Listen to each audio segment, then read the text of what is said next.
first, game the brakes, no get you know it up, put on more speed. Protect our kickers, our quarterback, our lead, our ball game. Ball, obstacles, block, cut, side, through the game, after this win it. Rush you again, here for the first minute. Carry my team there 6 minutes. Rocky Top! Just look around. You got the mountains, you got the most beautiful city in the whole entire country. The university is absolutely, looks like it's out of a storybook. It's just beautiful. People are incredibly genuine and extremely nice. It's just a place that obviously I'd want my kids to go to school. And it sells itself. You don't have to sell anything about this place. You just got to get them here. You know, the old field of dreams. Yeah. Build it and they will come. It's already built.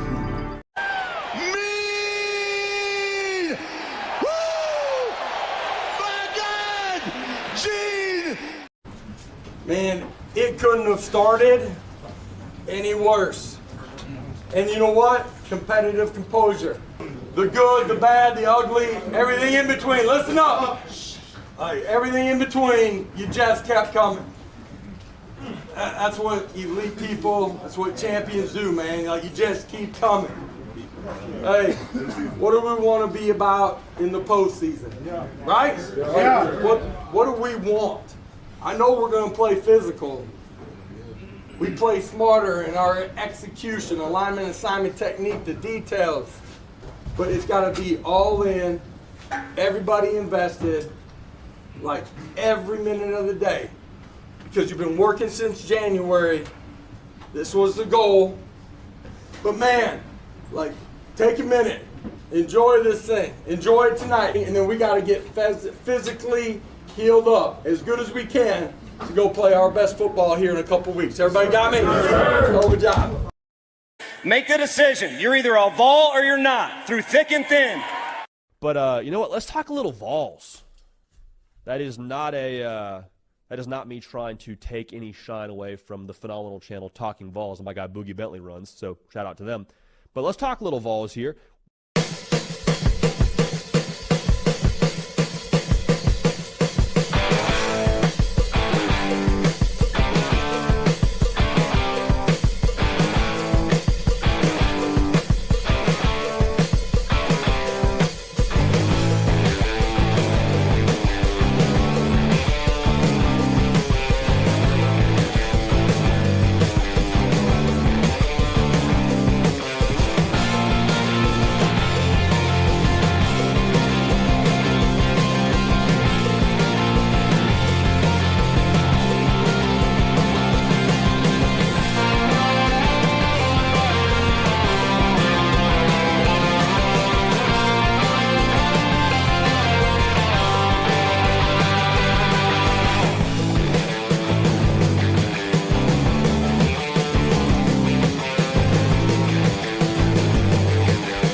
Welcome to the Talkin VAWLS Network. My name's BoogieBentley. It is a chaotic time of year. This is when the chaos ensues, man. Transfer portal season is right around the corner. Flip season is here. We're going to talk recruiting. It is chaos, man. It is chaos. You know, there's two times of life for me. There is the season where everything's laid out nice and clean. You know, you're going to stream on this day at this time. And then flip season comes, the portal season comes, and chaos ensues. I never know what I'm going to talk about or when I'm going to talk about it. I'm not even ready for this show. I hope Cainer is ready.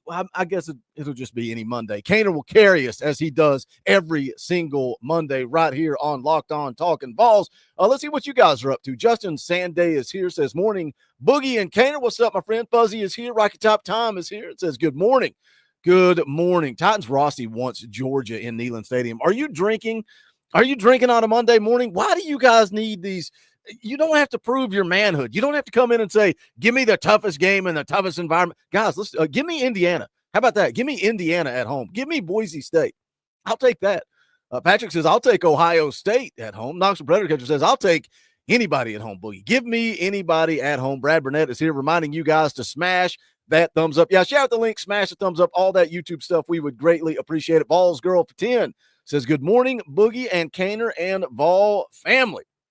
Well, good morning to you, Vols Girl. Thank you for the super chat. Checkerboard overalls for 5 says, goal was to make the playoffs. We achieved that goal. I think the new goal, if we host, has to be making it through the first round. Come on, Chairman. Let's get Cainer on here and let's talk about the goals and the season as a whole, and if we're satisfied or if we're going to move the goalposts. You are Locked On Vols, your daily podcast on the Tennessee Volunteers. Part of the Locked On Podcast Network, your team every day.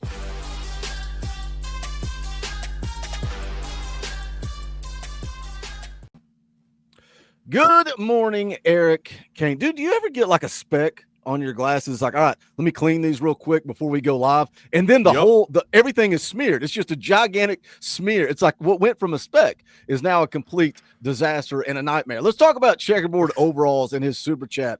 The goal was to go 10-2 and make the playoffs. Here we sit. We've gone 10-2, made the playoffs. If Tennessee gets knocked out in the first round, is this still a successful season? Yeah. 100%. The goal was to make the playoffs. I spent all offseason saying the expectation should be to make the playoffs, and that should be what a Tennessee fan should expect to happen this year. It's happened. And yeah, there's some disappointment, like the loss on the road to Arkansas is disappointing. The way you didn't finish in Georgia is disappointing. I get all that, but no. I mean, now there's no sense in, getting there and saying, oh, well, we're just happy to be here. We're just, wow, look at us. Like, no. I mean, go out there and win. So like, there's no nothing wrong with wanting more and wanting to, get out home playoff game and win and go on to the second round and everything. But in terms of the big picture, like if Tennessee loses in the first round, is it still a successful season? Absolutely it is. Let me hit this super chat from Donovan, if I can find it. Man, I'm completely off the rails today. Donovan Milliken for 20. That's Orange Boy. I like Orange Boys, and we'll play the clip. Rocky Top!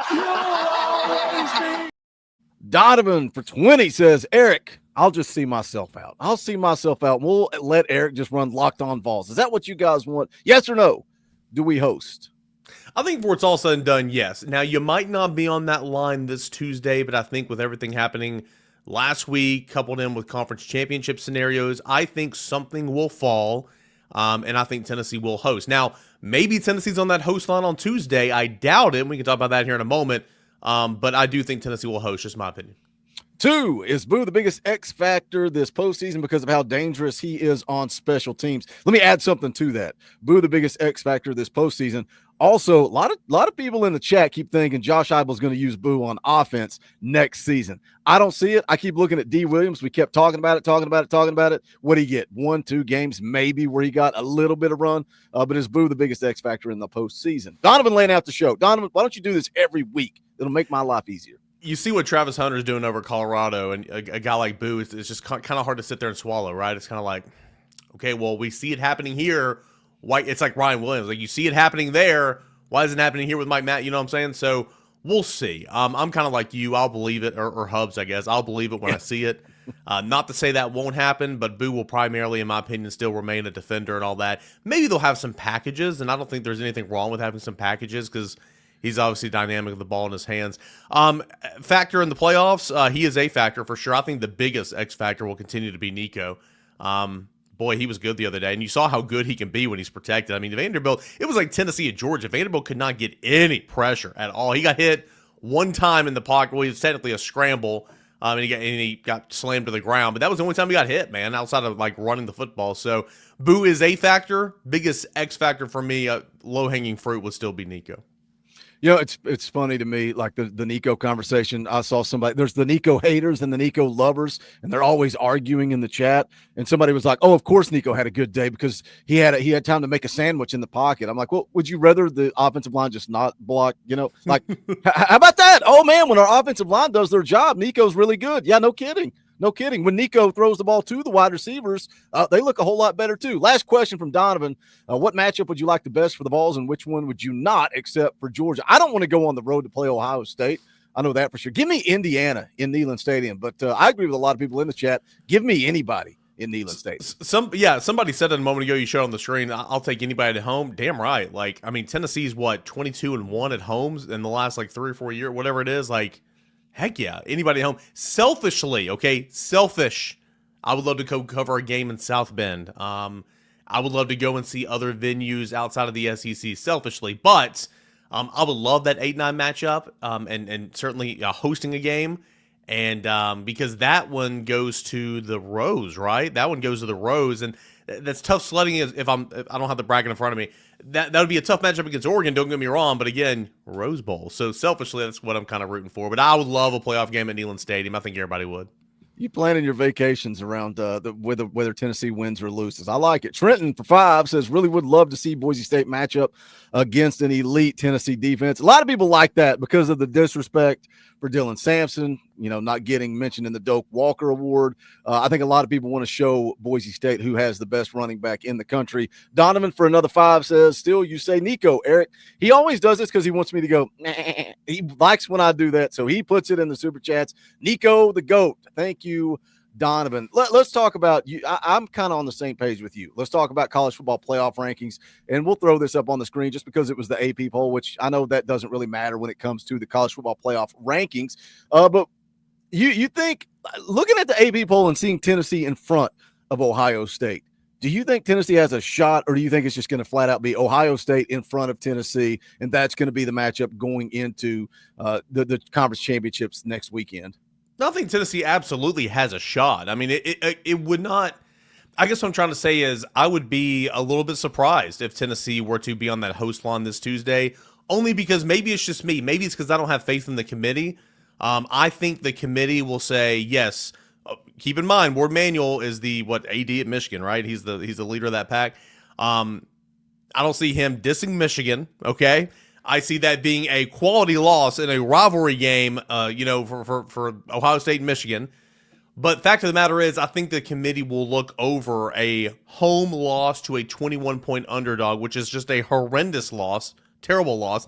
I think the committee will look over that and cite the 2 wins in the top 10 for Ohio State over Penn State and Indiana. I think that's going to be the saving grace for Ohio State in the rankings this week. Now, they punished Georgia when Georgia lost to Ole Miss. They slid Tennessee down 5 spots when Tennessee lost to Georgia. So based on what's already happened, you need to slide them down. So what were they at? They were 5th seed, ranked 2 overall. So 2 to 8 would be 6. I mean, it'd be about in that same range. So we'll see what happens. But I'm expecting Ohio State to be 1 spot in front. But Tennessee absolutely can. And you can make the argument, a really, really good argument, that Tennessee should be ranked in front of Ohio State. But again, even if Tennessee's not, if Georgia loses in the SEC championship game, you're going to jump them.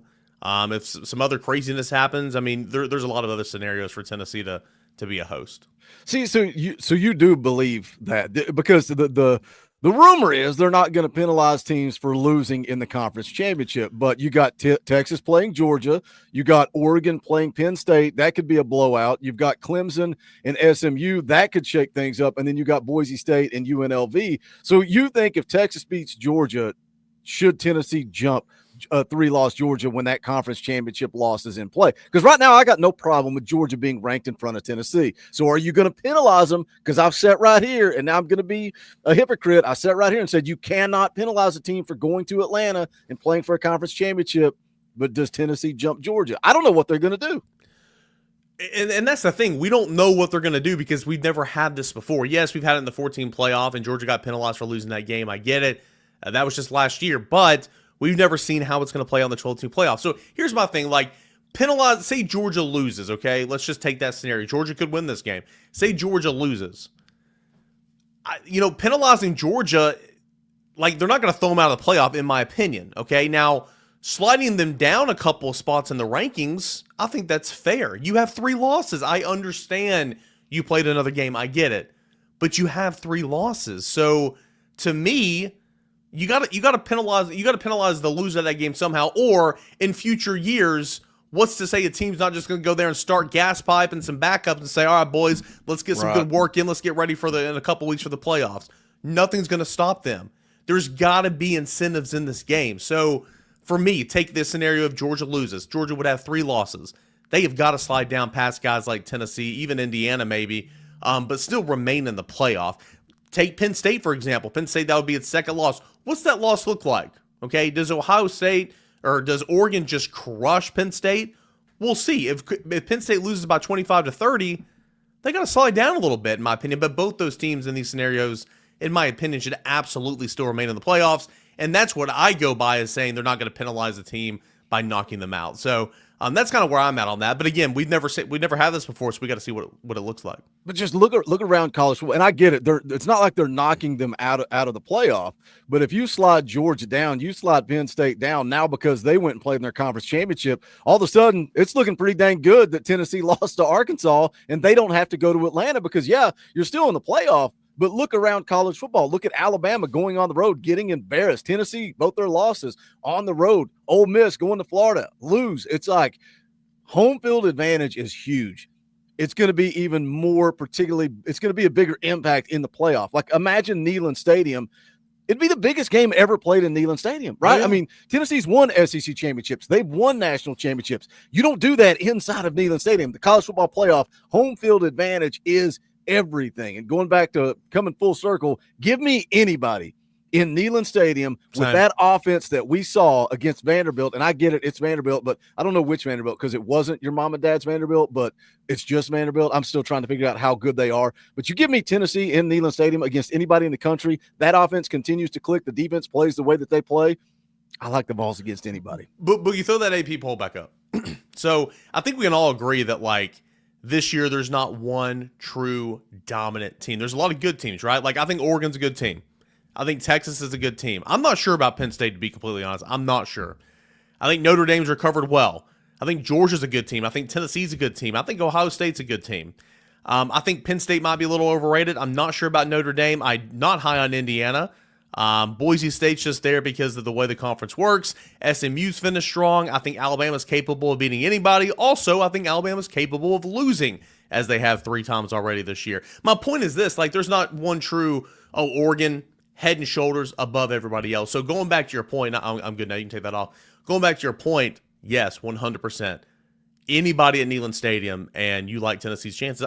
And again, we can play this game like Tennessee going on the road. Tennessee still has a really, really good chance to win that game, but anybody at Neyland Stadium, book it, in my opinion. Tennessee going to win that game.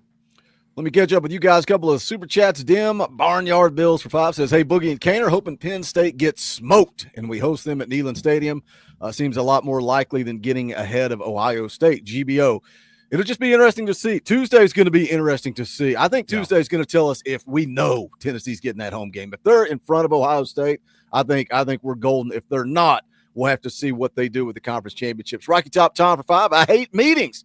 Missing this right now because of a pointless meeting just dropped in to say. Could have been an email. Dude, you know what? That is my favorite thing about not working in corporate America anymore is pointless meetings. And my wife was talking about meetings and they're trying to get her to drive 40 minutes one way to be on site for a meeting. I'm like, that's just do it on Zoom. Or like you said, just do it in an email. And she's like, some meetings you need to be there face to face. I'm like, no, you don't. No, you don't. And she's like, they don't want to do Zoom meetings because people just don't pay attention. I'm like, every meeting I ever had when I was working from home, all I did was work and ignore everything going on in the meeting because they are pointless. Talking corporate America here on a Monday morning edition of Locked On Talkin VAWLS. Let's go back. Let's talk about that Vanderbilt game because I thought the offense looked great. I thought Nico looked good. Absolute worst start imaginable. I saw a lot of people on Twitter, social media doing their thing, saying we sleptwalked through this game. I'm kind of devaluing that slow start because it was one play on special teams. And it was your leader, your captain, your offensive juggernaut, Dylan Samson, putting the ball on the ground. That's it. And then Vandy had a short field. They capitalized, took advantage. It's 14-0. But I didn't say this post game. I said it last night. I wrote in my notes at that moment, down 14-0. When the game or breaks go against you, don't let up, put on more steam. And we as fans like to go to Twitter when things go our way and say, put on more steam. We score a touchdown, put on more steam. We pick 6, interception, fumble, whatever. Put on more steam. But when things go against us, we don't ever say that. And that's what Neyland's Maxim was all about. When the game or breaks go against you, put on more steam. This team never batted an eye. They just compete. They're scrappy. They find a way to win. What are your thoughts on the Vanderbilt win? Down 14-0 with 10 minutes and 11 seconds left in the first quarter. Boogie, thank God there was over 55 minutes left in this football game, right? I mean, like, I get it. The start was awful. Everybody has a right to be frustrated. Like, I get it, but like, again, stay off social media during the game. I mean, that's my biggest word of advice, because there were some true winning tweets and Facebook posts and everything. I mean, Heupel should be fired, this and that. I'd rather have Shane Beamer. I mean, thank God there were still 10 minutes and 11 seconds remaining in the first quarter. And yeah, to your point, Tennessee just went to work. Tennessee just went to work, and that's what Tennessee does. And yeah, I mean, it was, you talk about like hidden points in that game. Like the final score, 36-23, okay? You had the kickoff return for a touchdown. You had a short field at the 26 immediately after. That was 14 points, over half of your points right there, in the first 4 minutes of the game. You look at the stats at the end of the game. I mean, Tennessee absolutely dominated every area of this stat sheet. 538 total yards, 212 total yards. Vandy had 104 passing yards, 108 rushing yards. Tennessee was 11 of 15 on third downs. Vanderbilt started 3 of 3 on third downs, finished 4 of 10. Tennessee dominated the time of possession. Tennessee won the turnover battle. Tennessee dominated this football game, with the exception of the first 4 minutes and 49 seconds or whatever it was. So, yeah, I mean, it was expected outcome. Give Tennessee credit, veteran leadership. They never batted an eye. They just had that next play mentality. And I thought your quarterback was really, really good. And I thought this was the most quiet career day for Dylan Samson. Like, towards the end of the game, it's like, oh, Travis Stevens. And it's like, okay, well, he got it. Then you look down, it's like, holy crap. Dude's got 178 rushing yards. That's a career high for him. Like, I mean, as Josh Heupel said postgame, what more can you say about him? Yeah, I think there was at some point in the game I was like, man, it just still seems like Dylan Samson hasn't done anything. I'm going to go look and see how close he is to the record. And he's got like 100 yards already at that point. I'm like, oh, okay, he has a real shot to go break this record. Nico looked really good. The interception was really bad. After that, Nico was really good.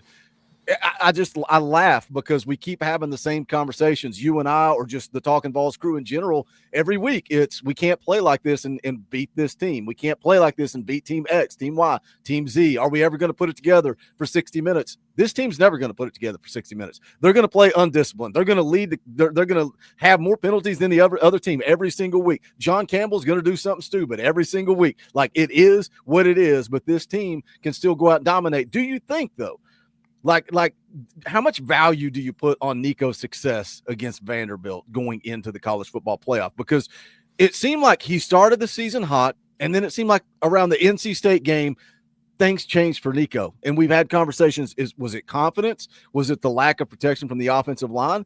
We see him go down with the concussion, and then slowly seems like he has gotten better week by week by week. Is he just growing up in front of our eyes?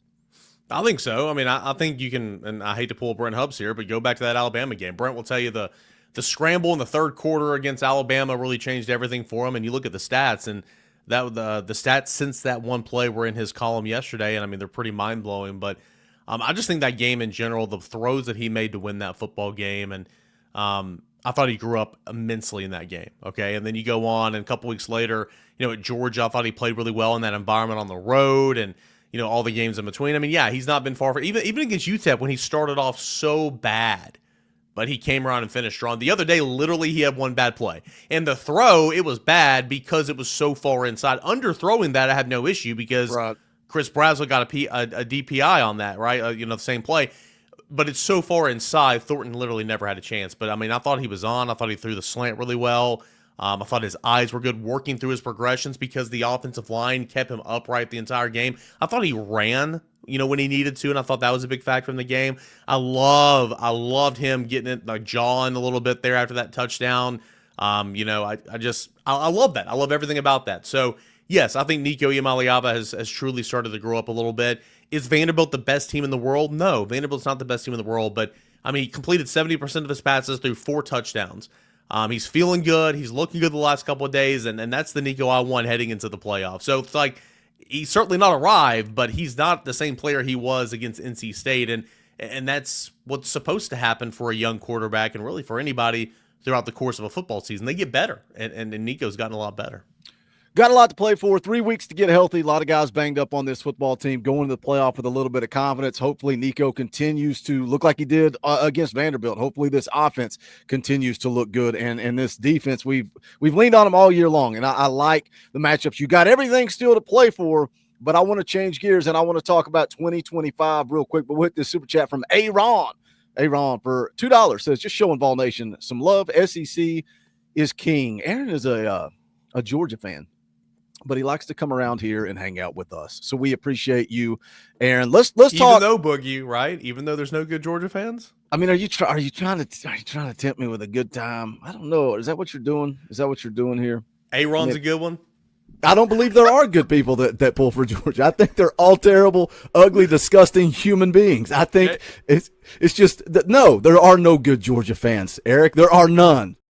I just noticed that comment there from James in the video. He's like, yeah, this game means something, really looking forward to it. And Boogie's like, Georgia sucks. There's no good Georgia fans. Like, you know what the best part is? James is a member of this channel. He is a paying member of, and I never put that together. It took me months to ever realize that he was from this chat. And he just watches both shows. He's an everyday, awesome, and he's a member here on Talkin VAWLS. So it was like, I love the Georgia fans that understand, like, good banter is fun. Just keep it civil, keep it respectful, have fun with it. I got no problem with them coming in here talking their trash and celebrating when they beat Tennessee. But let's talk about 2020. Aaron, let's talk about 2025 because look, the transfer portal does open on Monday and chaos is about to ensue. You're already seeing it. You're already seeing all these names around the country proclaiming that they're going to be entering the portal.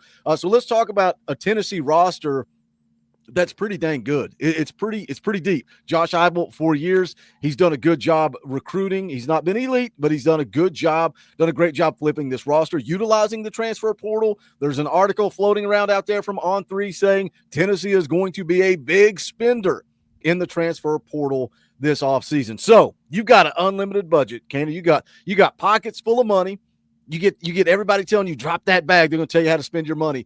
Where are you going on this roster if you got unlimited budget to add who you want? Where are you looking to add some guys in the portal? I mean, yeah, if you have unlimited budget, which they don't, but if you have monopoly money, offensive line, if a receiver made sense, safety, I think you'll never turn down a defensive lineman. Maybe a tight end. I mean, maybe not a tight end for the first time in this cycle. Maybe you don't take a tight end because you're going to have two returning, and then you're bringing along Cole Harrison, and you're bringing in a guy in Deshaun Brame and another guy that you really, really like, Jack Van Dorsely, you really, really like. So we'll see about the tight ends, but I would say the starting spot would be offensive line. And I'm intrigued, man. We'll see what happens. Like, you're losing 4 starting offensive line. We'll see what happens with the appeal for Andre Carrick, but right now you're losing him too, and you got a lot of these young guys that you like, but it's like, how much do you like them? And, because this is not monopoly money, in my opinion, it's like, okay, well, if you go and get a guy in the portal, like, you can't have everybody. So if you go get a guy in the portal, do you cut somebody, right? I mean, it's like sooner or later, you've got to play some of those young guys. And where's Bennett Warren at right now? David Sanders, is he going to be a day one starter? Who's going to be your center? William Satterwhite, Max Anderson?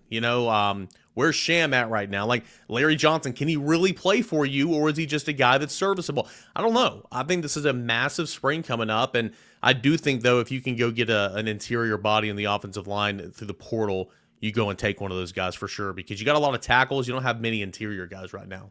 Do you think it's fair? Like, you see all the time, you see when all the David Sanders buzz started, everybody wants to fire Glenn Ellerby. They talk about Josh Heupel being too loyal to Glenn Ellerby. And then you go back and look at recruiting, right? Starting with Francis Mauigoa. And there are reasons why Francis Mauigoa didn't end up at Tennessee. But you wanted to get 2 of the 4 big tackles in that cycle. You got 1 in Shamrod Umarov. A lot of people saying, well, where's all the young guys at? Well, you were year 4. Well, when you got veteran guys like Cooper Mays and Spraggins and, Shamrod Umarov is going to have a hard time finding his way to the field. William Satterwhite's a freshman. Bennett Warren, the guys you mentioned, are freshmen. When do you start to judge Glenn Ellerby on? He's got to be able to develop some of these young guys, and I think this year is when push comes to shove. I think Andre Carrick, I think he's back. I think it's interesting for him to not walk for senior day. That tells you he's got to have some confidence that waiver is going to get approved. But when do you start to judge Glenn Ellerby on his ability to actually develop talent versus plug and play a veteran guy? I mean, you've been judging him, right? I mean, on one hand, you look at what Tennessee's done in the run game. Tennessee has rushed for over 2,500 yards every single season under Josh Heupel and Glenn Ellerbe. That's never been done for 4 straight years in the history of the program. You look at the sacks this offensive line's given up. What if I told you, okay, I don't have the specific numbers in front of me, but what if I told you that in 2022, the sack numbers were on par with what they are this year? You'd be like, no way, no way, no way. Yeah, that's true. They just had more explosive plays.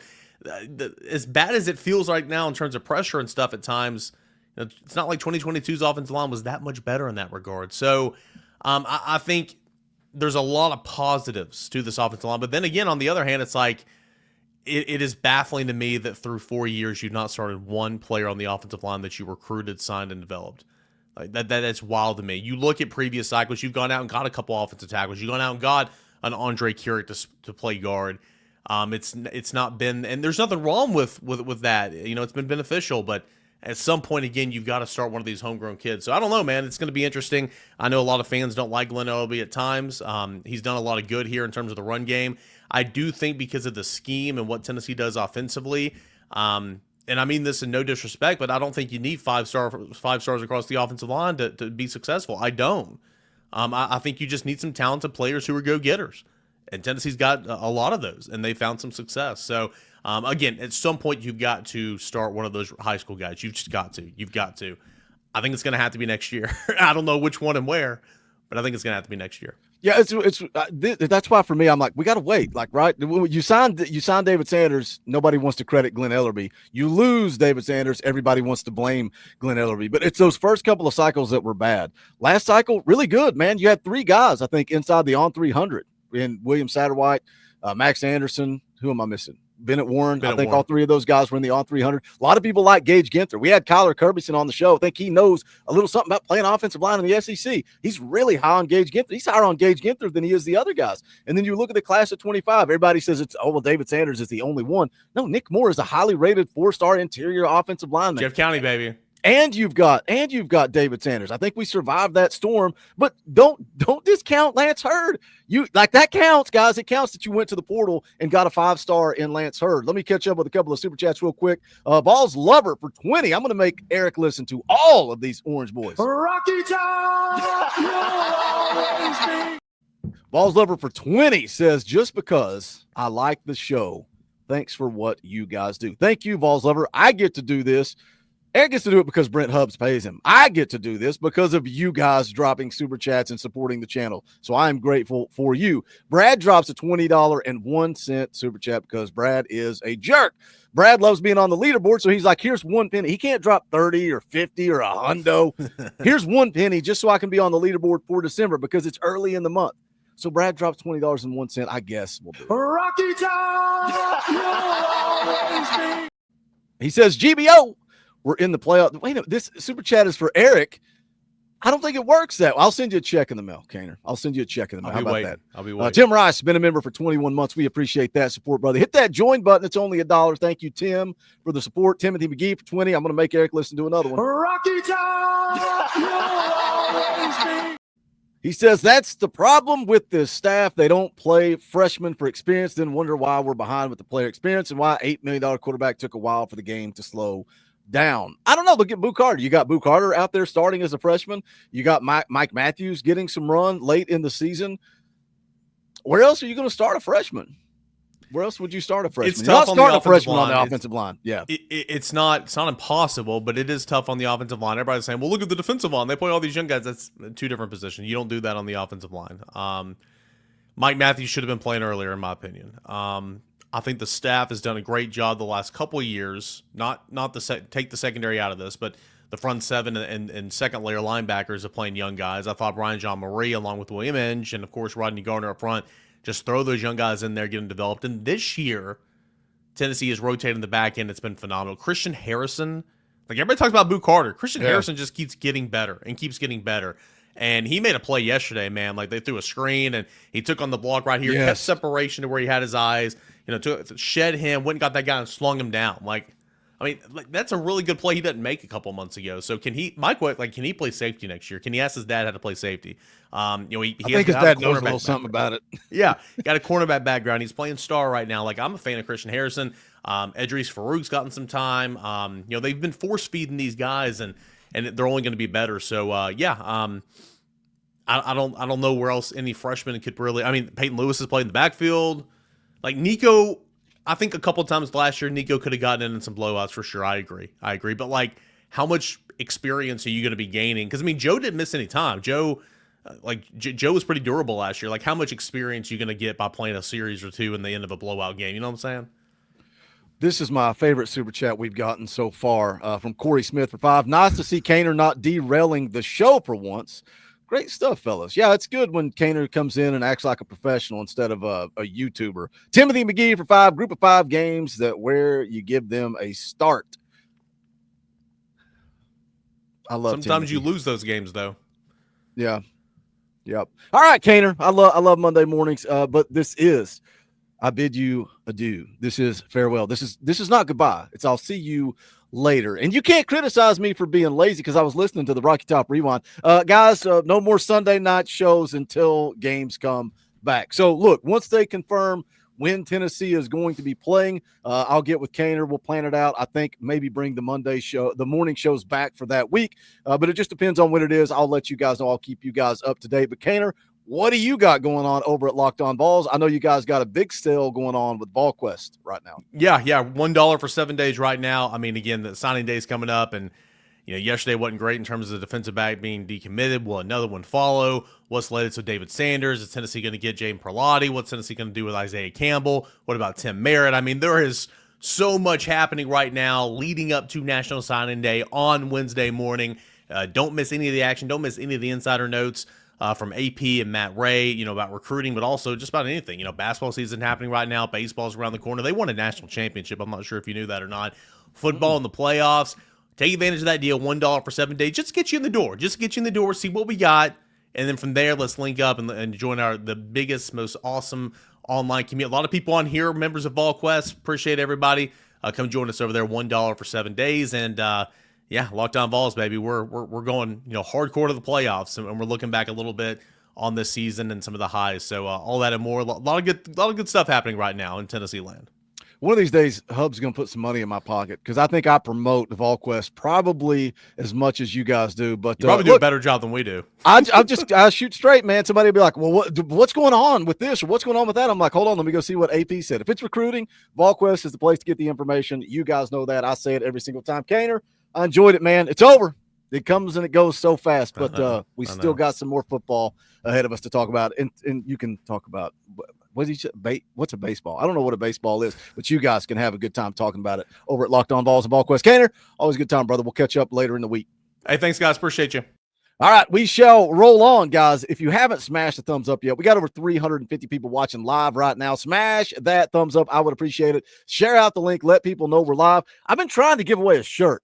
I've been trying to give away a freaking shirt for about a week now, and you guys don't want it. But I'm going to give you another opportunity. Share it out if we get to 500 people. I know that's a lot. So call up your aunts, your uncles, your grandparents. Call up a friend. Create a fake account, whatever you got to do. Get us to 500 people watching live. I'll give away 2 free shirts. Why not? I'll give away 2 free shirts from bonfire.com/store/Talkin VAWLS. We got a brand new Coach J shirt. You're muted. He's always muted. I always ask him a question. And I guess he just talks to Mrs. Coach J because nobody else on the planet hears him, so we had to create a shirt.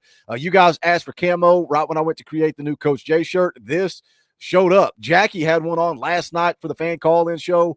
It looks clean. I'm not a camo hoodie guy. I think I may have to buy this camo shirt because it looked clean. He said it's heavy, it's thick, it's good material. Check it out. All the old favorites are there. Rivalry shirts, logo shirts, bonfire.com/store/Talkin VAWLS. Get in where you fit in. Smash the thumbs up. I would appreciate it. If you're not a member of the channel, you like what we do, you got an extra $1 in your wallet, think about joining the channel. We need your support throughout the offseason. When football season ends, we go full steam ahead into recruiting, transfer portal. We'll cover spring camp, fall camp, all that stuff in between. But we need your support in order to do that. So we are grateful to all the members of the channel Let me come back and catch a super chat from Donovan for 5. First net rankings come out just a few minutes ago, and Rick Barnes and Vols are number 1. This is what committee uses for seeding in March. I think he's talking about is it basketball? Is that what he's talking? We talking about practice? Are we talking about basketball? I know Donovan loves him some basketball. Corey Smith for 2. I'll take the shirt for being the favorite comment. Maybe we'll put you in the old Google randomizer, but every time, look, that's twice I've done that. 3 times I've done that. And every time I say, if we grow the chat, then I'll give away 2 free shirts. We immediately lose 30 to 40 people watching live. And that's okay. Maybe they're just here for Cainer. Maybe they hate me, but they're here for Cainer, and that's okay too. Every single Monday morning, what we do is we go back and we watch Josh Heupel's press conference after the game. You guys want to derail the conversation. You guys want to talk about college football playoff rankings. You want to talk about anything and everything. You know what to do. Hijack the show with a super chat. If not, we'll roll on. We'll see what Josh Heupel said, and we'll talk about it. Let's get into it. And I will call him. Coach. By the way, we're going to get an ad in this. It's over 10 minutes. Definitely getting an ad. All week we talked about finishing regular season the right way, and got to be a man to do that. And they prepared the right way, practiced the right way. We sure didn't start the right way, but competitive composure, belief in the guys around you, just kept fighting and flipped the game there in second quarter and in early third. And just defensively, I thought we did a great job bottling him up all day long, handling the run game, and really limiting their pass game until the late drive in the fourth. And offensively, after the turnover early, settled into the ball game, and maximized our opportunities for the most part. Just a good football game, special teams, some things that we can do better. But again, you just look at the work that these guys have put in. Really proud for them to go finish and play the way that they did here. And it's a good team that we just got done playing. You look at their scores against some of the best teams in America, and realize that. And great way to finish the season. Really proud of our guys. It's funny how, I thought maybe he would be a little bit more upbeat. I thought maybe he would be a little bit more, not excited. I know he's excited, but it's and I know you're different in front of the media, but it's kind of funny. Like he does not seem very energetic. And we've all seen the video floating around of him in the locker room saying, let's go throw a party in that mother effer, which is hilarious. I thought he would be a little bit more upbeat, a little bit more happy, a little bit more positive. Black Metal Banjo is sick and tired of Brad's shenanigans. He drops a $24 super chat. Biggest donation of the night. Biggest donation of the early month. We'll play the clip for Banjo. Rocky Top! And by the way, shout out Black Metal Banjo. Appreciate you, brother. If you don't realize that I'm joking about basketball, I'm joking about basketball. Obviously, we don't cover basketball here on this channel because I'm not going to get on here and stretch myself thin and pretend that I'm something special because I cover every sport known to man, because I cover women's tennis and golf and hockey and everything in between. I think that makes me special or unique or some type of expert. No, I'm here to talk Tennessee football all day, every day, because that is my passion. That is what I love. I bleed orange. I want Tennessee basketball to have success.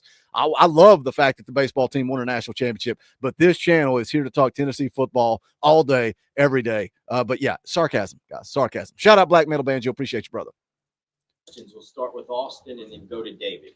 Josh, you referenced the start. Do you think it helped you? Not exactly the way you would design it. No. Do you think it helped because you have such a veteran team in a lot of ways that those guys just weren't, they weren't altered? I think this team as a whole, one of its greatest strengths is its competitive makeup and the resiliency, the ability to just go play the next snap. And something that we talk about, we try to emulate throughout the year, not just during the season. But it's a mature group of competitors, and certainly our veterans, our older leaders operate that way. But our young guys have that competitive mindset too. It's one of the strengths of this football team. It's really special. Josh, you knew. Man, we talk about going through adversity, and this team never seems rattled. ever. Like, look at the fan base. Look at the fan base. Look at the complete. And some of y'all are guilty. I'm looking at y'all in the chat right now. Some of y'all are guilty. Saturday afternoon, you go down 14-0. The sky is falling. Fire Josh Heupel. Fire Glenn Ellerby. Fire everybody. Bench Nico. Bench this person. Bench that person. Bring back Derek Dooley. We're awful. We suck again. Terrible football team. This freaking team, man. They have been through it, and they don't batter not. They don't care. Like, snap and clear. Good old Butch Jones. Snap and clear. This team just goes about business, man. They just go out and they play the next play. Like, look at Nico. Look at Nico on the road. Look at Nico on the road at Georgia. Like, seemed calm, cool, collected. Like, didn't seem rattled at all. Can Nico play in cold weather at Vanderbilt? Yeah, he can. Oh, I meant to give Kaner a hard time about that. I meant to give Kaner a hard time about Nico throw. Can Nico throw in the cold or not? I'm pretty sure he can. Blackout Jones for 5. Wow, just wow. I never speak on a decommitment, but loyalty is a word and mindset you don't take lightly.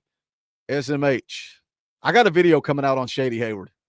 I've got a video coming out on Shady Hayward the second this stream ends, and I encourage you guys to go watch it because there's some good stuff in there. Going back to what Coach Jay said last night during the live stream, based on what I saw from Austin Price after we got off air, good video coming out on Shady Hayward as soon as we wrap up this stream. Thank you, Blackout Jones, for the super chat. Appreciate you, brother.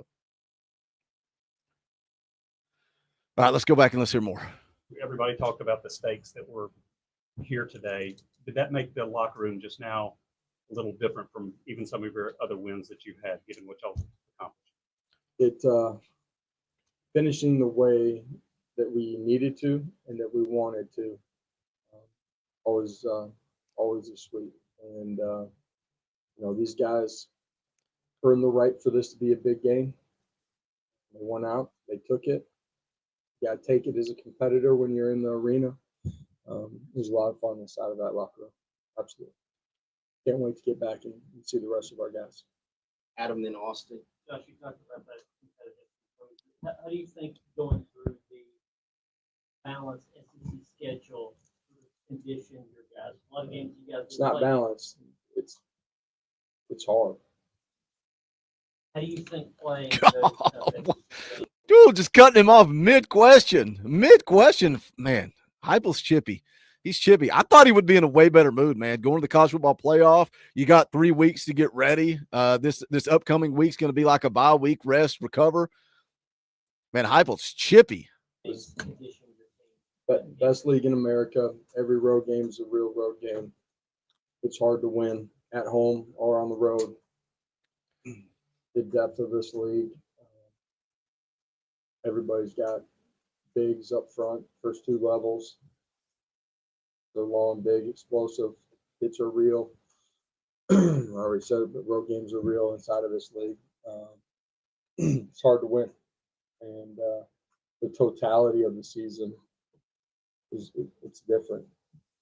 And special group to be able to kind of handle the ups and the downs, to keep competing, to push forward, and to finish the season the way that we have. Really proud of these guys. Has there been a game this season where I do have to laugh. Like, I love Hype. I love Josh Heupel.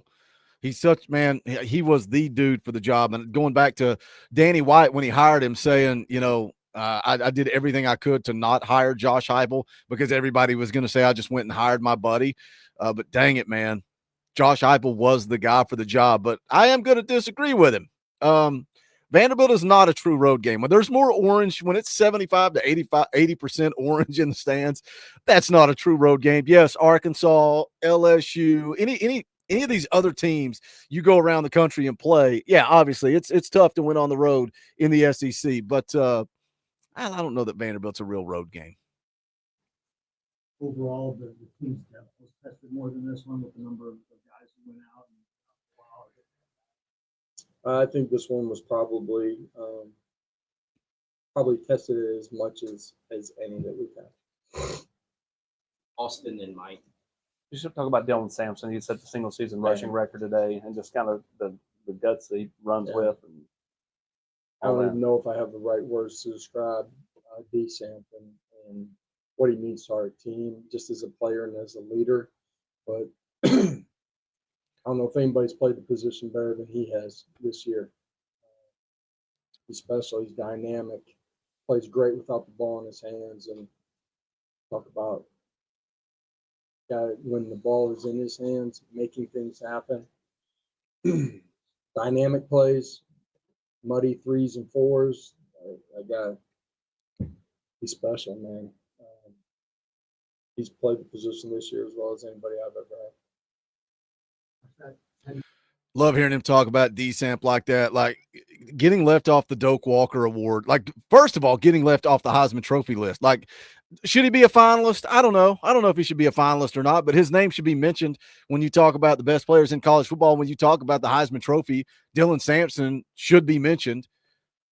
But getting left off the Doak Walker Award list is a complete joke, man. Absolute joke. But I think it fuels Dylan Sampson. I think it lights a fire under Dylan Sampson. But then hearing Coach Heupel say the best running back he's ever coached, and, you know, like, leads the SEC in rushing, and I get it. The kid at Boise State, he's a good football player. What would he do in the SEC?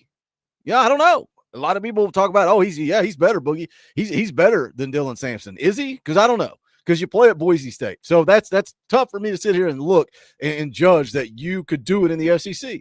Has he had a great year? Yes. Does he lead the SEC in rushing? No, because he doesn't play in the SEC. So I'm not willing to sit here and disagree with Coach Heupel. I think Dylan Sampson is the best freaking running back in the country. Absolute stud. He's been the leader of this football team, man. And you can go back to the end of the year last year. Let me see if I still have the clip. I don't know if I still have the clip saved or not. You go back to the end of the year last year, and like, who's going to be the leader of this team in 2024? Who's going to take over the reins? Who's going to be that dude? And Dylan Sampson has been the leader. Like, it's not even a question. Dylan Sampson is the leader of this football team, and it started after the bowl game last year. That's when it started, when Dylan Sampson starts talking about getting ready for the next season. I don't see the clip in here anywhere. I was going to play it. I don't know that I still have it. But, man, he took over that leadership role as soon as the clock hit 0 after the bowl game, and he has been that guy. He has been that dude for this team in 2024. Yeah, I don't have the clip. I can't believe I don't have the clip. I can't believe I deleted it. Let's hear more from Coach Heupel. Play-90-something-yard drive right before halftime. How important is Save on There's Monday. the ad I've been looking.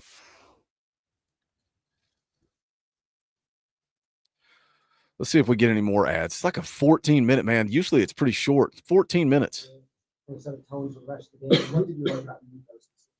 Yeah, I thought with everything that had transpired early in the football game, being able to push back on that and go execute and make it tight, and then being able to flip it there at the end was huge. And you know, Nico. Hold on a second. Timothy, do you like anybody on this team? Like, you really? Like, yeah, he put the ball on the ground. He turned the football over. You got to be better than that. But what is this team without Dylan Sampson? Like, what is this team without Dylan Sampson? I'll wait. They're not a college football playoff contender. I'll say that. Like, why would you point out the fumbles, man? The guy just set the single season rushing record at the University of Tennessee. Yeah, he fumbled the ball 4 times. Like, why is that funny? Like, Timothy, I love you, but do you like anything about this football team that's about to go to the college football playoff? Well, I just thought played really well throughout the course of the football game. He had the one throw that he'd like to have back. That was a pick. You know, he just flattened out the throw, but and he played really well today. Decision making, you know, our tags, down the field throws, checking it down when everything was sinking out. Just thought he saw everything really well today, and then had the ability to scramble and make plays, which is part of his game. Had some huge pulls in the run game off of edge defenders. Just played really good football today. Being up front and then Patrick on the right. What did you see from Brazel today? What do you think allowed him to maybe take a step forward today? Yeah, just the guy that throughout the course has had a little bit of ebbs and flows, ups and downs. But man, I just feel like he's right on the brink of being what he's capable of, and it's credit to him, the investment that he's made, opportunity today. I thought he just did a really good job of winning the one-on-ones, understanding coverage, settling down in zones. Him and Nico were on the same page. Just thought, Chris played extremely well, but all of those guys really did, and really good job by them all day long. Love hearing him talk about Chris Brazzell, saying he's right there, man. He's so close. He's right there. Look at Dante Thornton. It started to click when Dante Thornton transferred in. It started to click late in the season. Now look at what Dante Thornton's done this year, man. Talk about a game. Talk about a game against Vanderbilt before he went down hurt. But I think we can look at Chris Brazzell the same way. Maybe it takes Chris Brazzell some time to start to grasp this offense and truly understand. So that excites me. That excites me for the future with Chris Brazzell. 28 catches on the year, 325 yards, 2 touchdowns. Man, we saw his ability to go up and make plays on 50-50 balls. He's a young dude. He's a sophomore, man. Got 2 more years of eligibility left. So it excites me to hear that as we approach the end of the year that it's Chris Brazzell. It's starting to click for him. He's getting close. Getting close. Yeah. Young guys, we talked about young guys having to be ready. Mike's a young guy that, man, did a great job in spring ball. Then gets hurt and missed too much time in training camp. And he just had to battle through that a little bit in the early part of the season. Been super consistent and a really good practice player. And I knew, like, on the last 2-3 games, like you can just see it coming, and it's a credit to him to just keep investing when it's not necessarily exactly what you thought it would be, and understanding that, man, there's still a lot out there for him. And he played really good football today. Everybody's going to see the balls that were in his hands. There's a couple of things where coverage didn't take Nico that side right away, but I thought he did a great job. And then he played without the ball extremely well. He had some big-time perimeter blocks, too, that I thought he executed extremely well. He's a tough-nosed kid, man, highly competitive, got a great future in front of him. To the middle with Trey and Vince. Hey, Josh, I talked about it earlier. Look at the 14-0 hole. There's been times this season when it comes to the offense where maybe things have gone a little stagnant. But then you guys come back and you go 33-7 run at one point. What does that say about the veteran guys in your locker room on that offensive line? Yeah. Especially even lifting up somebody like Nico, miss the pass overall. Man, quarterback ain't ever going to be perfect. Best ones I've ever been around. Guys that have won Heisman trophies and guys that should have been in New York City that weren't. Man, they don't ever play perfect. Oh, man. Coach Hype bringing the fire now. Quarterbacks are never going to be perfect. Even guys that have won Heisman trophies or guys that should have been in New York. Go ahead and insert Hendon Hooker. Like, if you don't realize he's talking about Hendon Hooker right there, I love it. I love it. Talking about the quarterback position. Nobody plays perfect. Guys that were in New York, guys that should have been in New York didn't play perfect. I feel like that's a shot, man. That's a shot. I like it. That fired me up. I thought that was funny.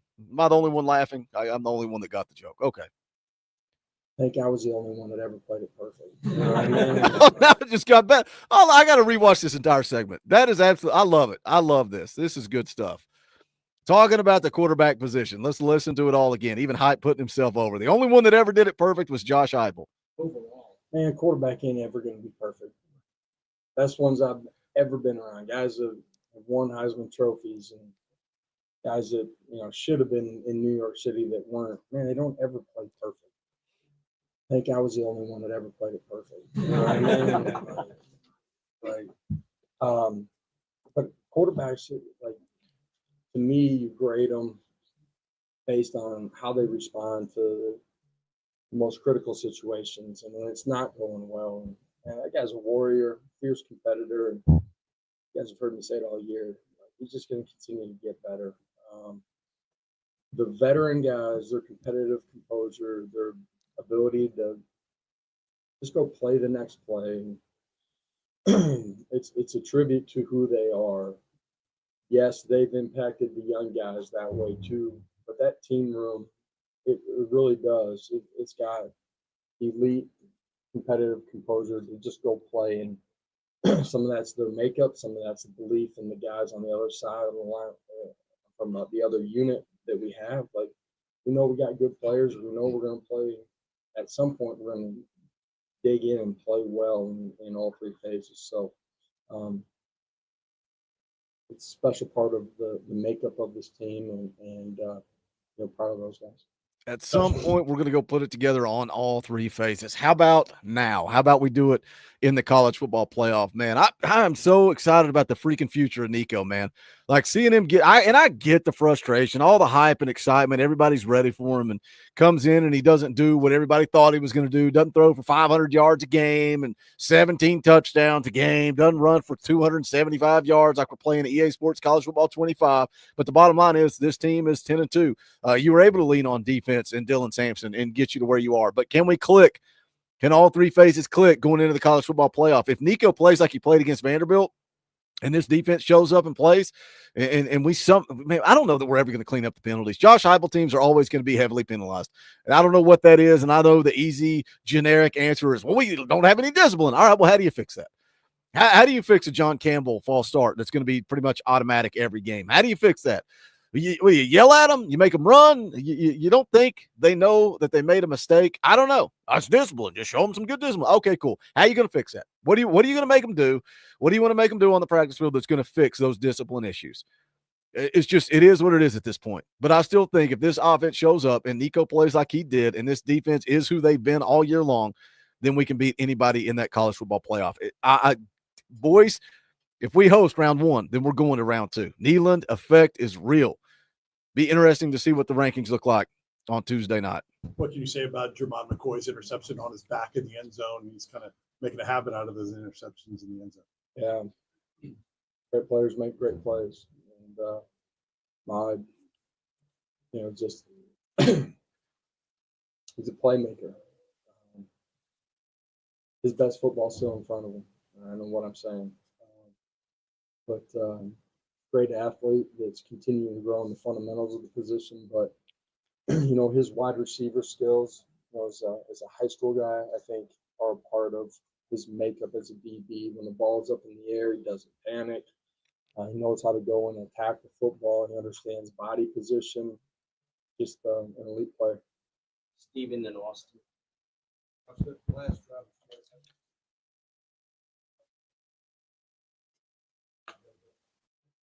We can't even hear anything. Yeah. Yeah, we had, a few possessions where we were backed up, for different reasons. The punter had banged the ball, and today some of them just got on the ground. We weren't in a position to catch it. They got friendly rolls. I thought, the end of the first half, finishing it, going and getting 7, and then starting fast in the third quarter. It's what happened to us early in the football game. It flipped, quickly where you're on the wrong side of it, and then we were able to flip it back. And the drive was an extended drive, drained some of the clock. It just changed the way the game was played down the stretch. You go like 3 up, 1 down for whatever reason. It's even worse on the road. You can't hear it. It is what it is. It's the best we can deal with. But I think in Neyland they've tried to fix it. I think they're cranking the volume on the media when they ask the questions. But on the road, man, just terrible. Just terrible. I don't know, guys. I'll try to fix it. Let me get down there to Neyland and set them straight. To August, and you and then your assistant coaches kind of echoed your sentiment about, the long season, got to be able to rotate guys. How much more prepared do you think this team is because of the added depth you've built throughout the year for this run here? It's something that we were intentional on the first staff meeting after the bowl game last year. Just talked about that we got to play more guys, and some of that I've never really talked about it, never made an excuse for it, but when we got here, I think our first spring, 55 scholarship players, 28 scholarship reductions that we had to take. Like, there's a growth to what we were going to need to do as a program. And, you know, man, intentional in growing those young guys, giving them opportunities early, making sure that we have the depth that we have. You know, that's our coaching staff, our young coaches. It's everybody in the building investing in those guys. And then it's those guys understanding that it's a process, it's a journey to getting to where you need to be to play championship caliber football. And it's a credit to those guys for continuing to invest. And obviously, you know, we're a much deeper football team, and there's not enough words to describe how much that's meant to us in this conference schedule. Last one to Joe. The depth is everything, man. The depth is everything. And, you know, I know we've said it a million times, but you go back to when Heupel took over, we had zero depth. We could barely fill out a roster. And now here 4 years later, you flipped it. And I think this may be the deepest team we ever have because of the fact that you had so many COVID guys come back, like Cooper Mays, guys on that offensive line, guys on that defensive line. That's not normal. You're not going to have that, but that's given you time to recruit and build that depth across the board. And I think there's no reason why we can't continue to compete at this level moving forward. Keep recruiting, keep going to the portal. This offseason is going to be interesting, man. This offseason is going to be interesting because it was kind of back and forth. Some people thought that 2024 was the year, but then there was questions. Is Nico ready to take this football team on a college football playoff run? So some people thought Nico needs a full year to get ready, and then 2025 is the year. But in 2025, we're losing so much off the offensive line. We're losing so much off the defensive line, but we've still been able to build that depth. And I think you're going to be able to go to the portal and fill certain holes. And I think this football team, there's no reason why you can't make another college football playoff run next year. No reason at all why you can't do that. Josh, what does it mean to be in the playoffs? Yeah, it's the next step for us as a program. And when I say that, you look at what we've been able to do since I've been here, especially the last 3 years, including this one. There's an expectation from our staff and our players. It was a goal, but there was an expectation to be in this, and that comes from the work that everybody's put in and who we have in the building. Proud of these guys for executing and putting us in a position to be there. Now the next season starts. What are we going to do with it? Thank you. You don't think, man, I get it. We're fans. We eat, sleep, breathe Tennessee football. We talk it all year long. That tells you all you need to know is there is a channel, and all we do is talk Tennessee football all day, every day, right here on the Talkin VAWLS Network. That's how much it means to us. But you don't think it means more to Josh Heupel, to those coaches, to those players, those guys that invest their time, their effort, their energy. They had an expectation to be in the college football playoff. Now here it is. Now go take advantage. Let's take 3 weeks. Let's get healthy. Let's see what the matchups are. Give me Indiana in Neyland Stadium. Give me Ohio State. Give me anybody inside of Neyland Stadium. Said it at the top of the show with Cain. Give me anybody in Neyland Stadium, and I like Tennessee's odds to go and win and advance to the next round of the college football playoff. Then the beautiful thing is you're playing at a neutral site. I saw Coach Shea and somebody else talking about the matchup with Oregon. You make it to that round and you're playing Oregon, you're not going on the road. You're playing at a neutral site, and I think Tennessee can play with anybody in the country. I'm going to bounce off here. I've got a video dropping. The second I end this stream, I'm going to go post a really good video on Shady Hayward. Make sure you guys go watch it. There's 350 people watching live. If you hadn't hit the thumbs up on the way out the door, and then go hit the thumbs up on that Shady Hayward video that is about to drop right now. Some interesting information that's worth talking about, and never say never on Shady Hayward. But that's going to do it for this one. I appreciate you guys tuning in. This is the Talkin VAWLS Network. My name's Boogie Bentley. Go Big Orange.